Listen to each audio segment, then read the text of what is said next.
Mark, before I ask you some questions, why don't you take a minute and tell us a little about yourself and your company?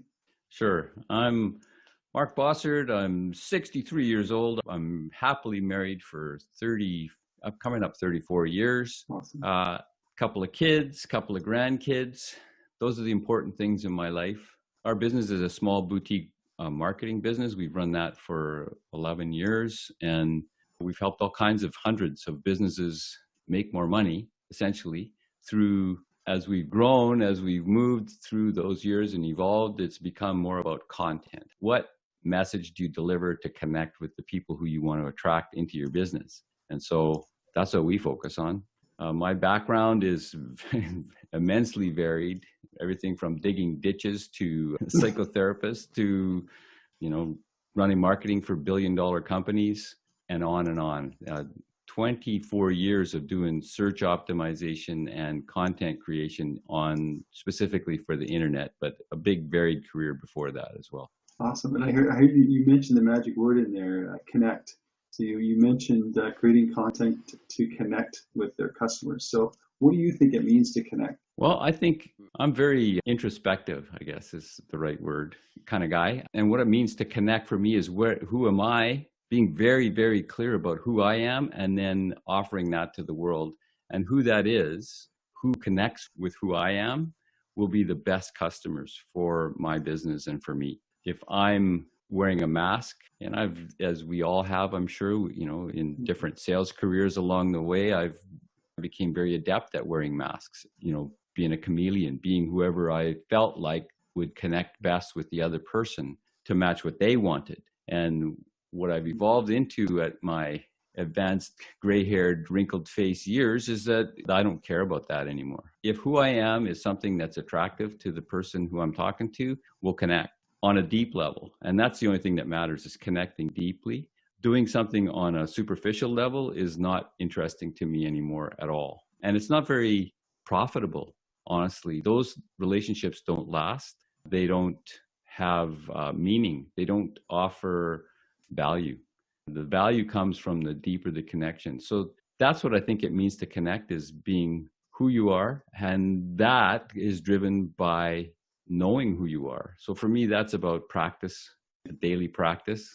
So for me, it's meditation regularly. I have to meditate every day or else I'm hooped. I have to work on my mindset every morning. So if I'm going to connect with other people, I have to be in the right place and the most open and true to myself that I can possibly be in order to connect with others in that manner. And some people don't like that. Some people don't care about that. Some people are outside driven, and that's okay. We're not a fit for you.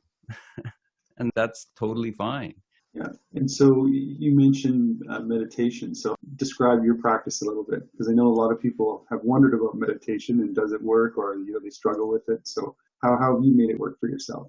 Well, I've done it for a long time. I started in my teens. So that's a long time, 50 plus years of meditating. So, and on and off, honestly, the last 25 years, it's been pretty much a daily thing. The last few years, I use different versions of, breath counting. I find the simplest things that attract my attention and focus.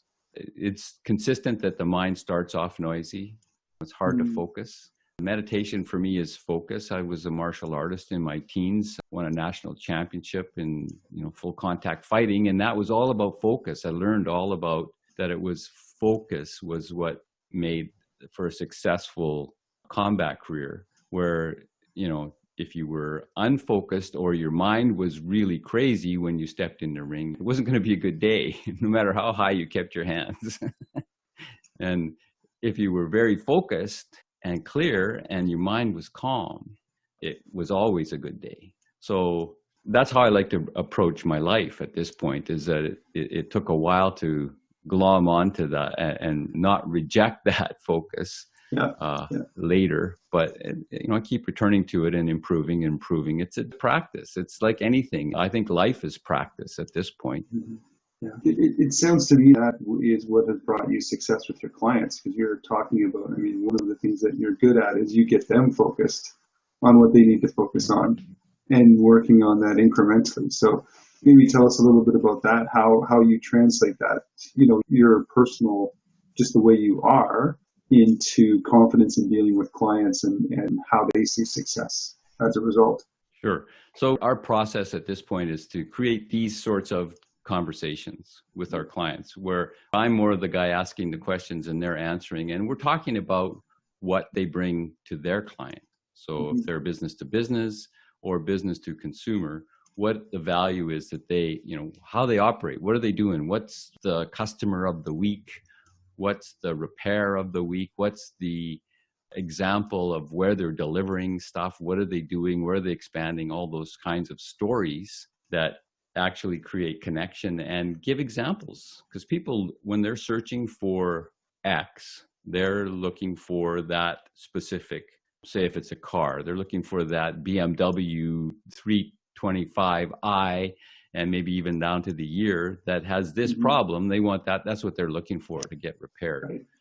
And you can apply that to whatever your business example is. It doesn't really matter what the specifics are. That's what people are looking for. And that's what will provide them the most value, is your example of dealing with that kind of issue and fixing it or servicing it or selling it.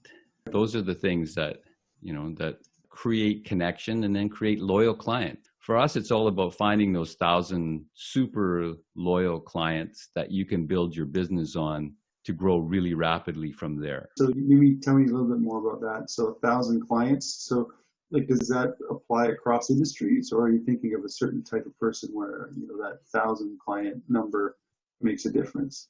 My musty brain doesn't recall who I learned that concept from, the 1,000 client concept. I'm not sure who originated that one. It's been around quite a bit now. Right. But we're basically, if you have 1,000 true fans, you can build an entire lifestyle around that.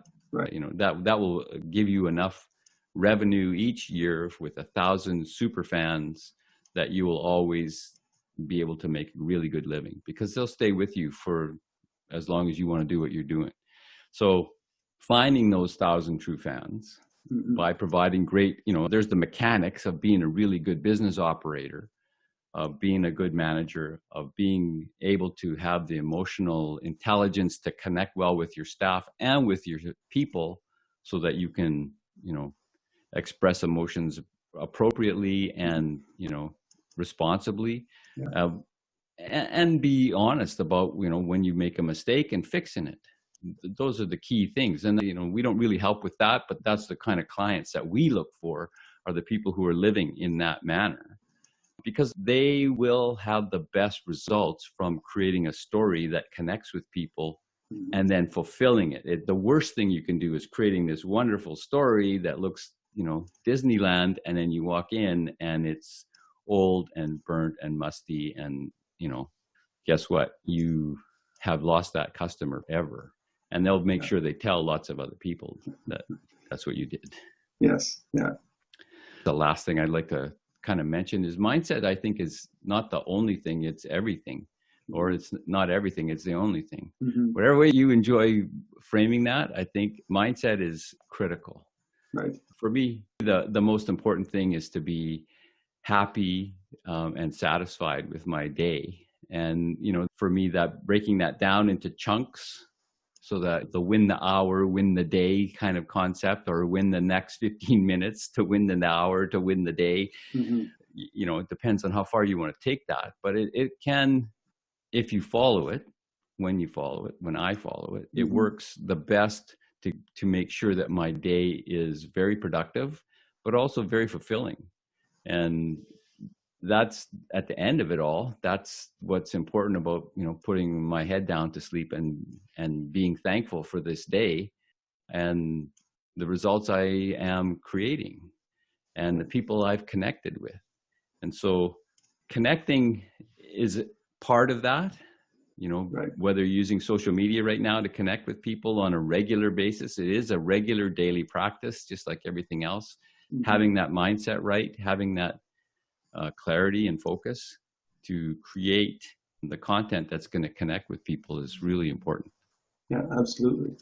And how do you, to make sure that you're successful in that, how do you schedule your time? Well, right now I'm down to an hour, each hour of my day. Okay. Basically, from waking up, I schedule my first hour of meditation, basically getting up, doing the necessaries, doing meditation, doing my mindset practices. And then I start my day, basically. So creating content and then working with clients, client one, client two, client three, kind of my day, 5 days a week, and weekends as well, actually, is somewhat scripted. I have my time for my workouts, for walking the dogs, for everything, right down to meetings that I'll have, that I have specific time frames within the day where I can schedule those in so that we can get the work done.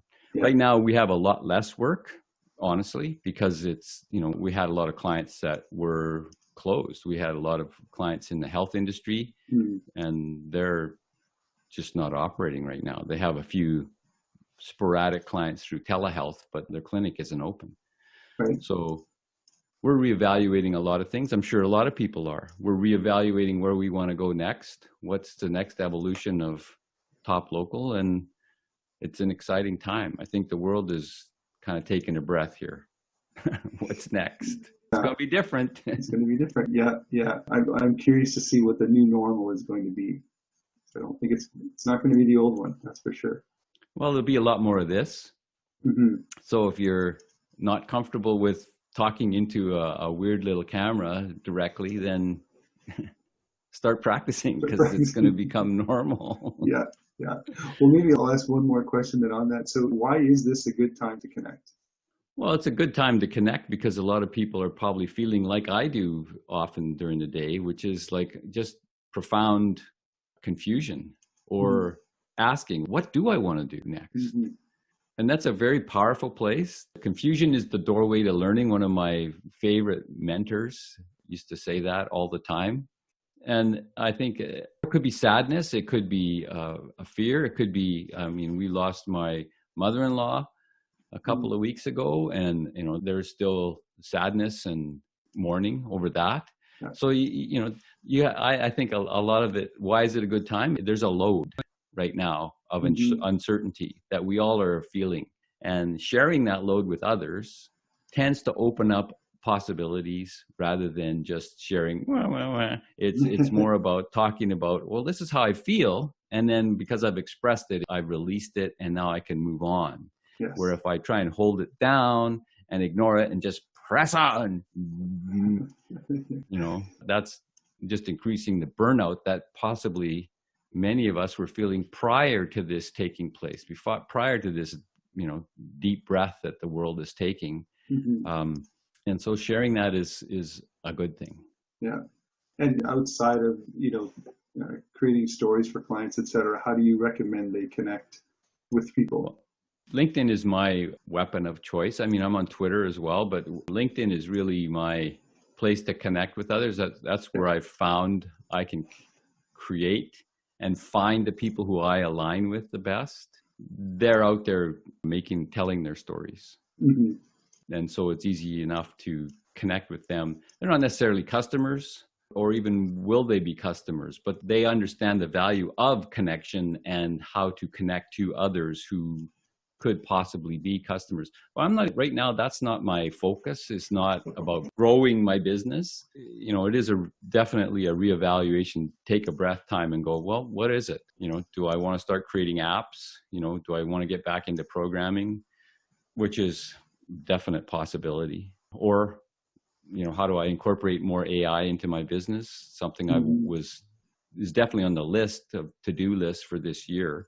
And so I'm exploring that, how we can use AI, artificial intelligence, in our business to make it even faster and easier and cheaper to do what we do. Awesome. And you're saying you're finding good success with LinkedIn. How responsive do you find people in general? Like, have you worked out numbers for, X number of outreaches that you put, the X number of people reply back? That's not the stage I'm at.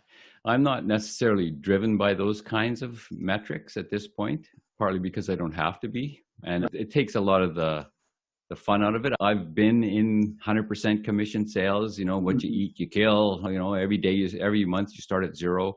Every day you start at zero, essentially, if you're smart. And that was a time that was fraught with peril. Yeah. quite honestly. But it's, yeah, that pressure is good, I guess, in some ways. You get shit done, but it's not a way to have a bit of peace and contentment in your life. Right. And that's more valuable to me right now.